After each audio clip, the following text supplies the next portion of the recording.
ഇതിൽ നിന്നും റൂദർഫോർഡ് ഉണ്ടാക്കിയ ആറ്റോമിക് മോഡലാണ് പ്ലാനറ്ററി മോഡൽ ഓഫ് ആറ്റം അഥവാ nuclear model of atom.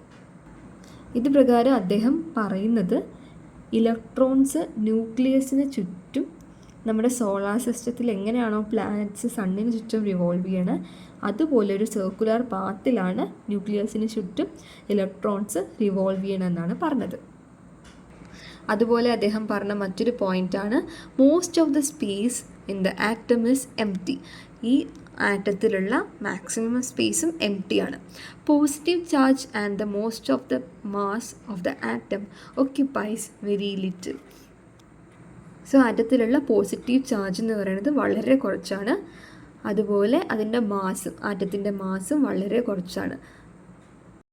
The volume occupied by the nucleus is negligibly small as compared to the total volume of the atom. So നമ്മുടെ ആറ്റത്തിൻ്റെ ന്യൂക്ലിയസും ആറ്റത്തിനും നമ്മൾ compare ചെയ്യുമ്പം ആറ്റത്തിൻ്റെ nucleus വളരെ കുറവാണ്. Comparatively total volume കുറവാണ്. Next പോയിൻ്റാണ് electrons and the nucleus are held together by electrostatic forces of attractions. So ഈ ഇലക്ട്രോൺസും ഈ ന്യൂക്ലിയസും തമ്മിലുള്ള ഒരു ബോണ്ടിങ് എന്ന് പറയുന്നത് ഇലക്ട്രോസ്റ്റാറ്റിക് ഫോഴ്സ് കൊണ്ടാണ്. സോ നമ്മുടെ ഈ റൂദർഫോർഡിൻ്റെ അറ്റോമിക് മോഡലിന് കുറച്ച് ഡ്രോബാക്സ് ഉണ്ട്.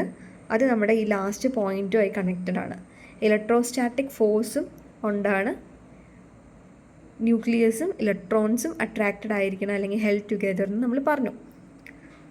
അങ്ങനെ ഇരിക്കെ അദ്ദേഹത്തിന് ആറ്റത്തിൻ്റെ സ്റ്റെബിലിറ്റി എക്സ്പ്ലെയിൻ ചെയ്യാൻ പറ്റിയില്ല.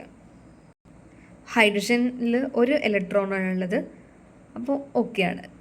ഹീലിയത്തിലുള്ള 2 ഇലക്ട്രോൺസ് ഏത് രീതിയിലാണ് അത് റിവോൾവ് ചെയ്യുക, അതിൻ്റെ മാസ് എങ്ങനെയാണ്, അതിൻ്റെ ചാർജ് എങ്ങനെയാണ്, അതിൻ്റെ ചാർജിൽ എന്തെങ്കിലും ഡിഫറൻസ് ഉണ്ടോ എന്നും അദ്ദേഹത്തിന് എക്സ്പ്ലെയിൻ ചെയ്യാൻ പറ്റിയില്ല.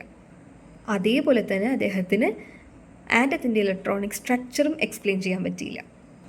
പിന്നെ ക്ലാസിക്കൽ ഇലക്ട്രോ മാഗ്നറ്റിക് തിയറി പ്രകാരം ഈ ഒരു ഇലക്ട്രോൺ ഓർബിറ്റിൽ ഇങ്ങനെ കറങ്ങി അതിൻ്റെ ചാർജ് തീരുന്ന സമയത്ത് the consequent loss of energy should bring the electron down in a spiral path to the nucleus, that is the collapse of the atom.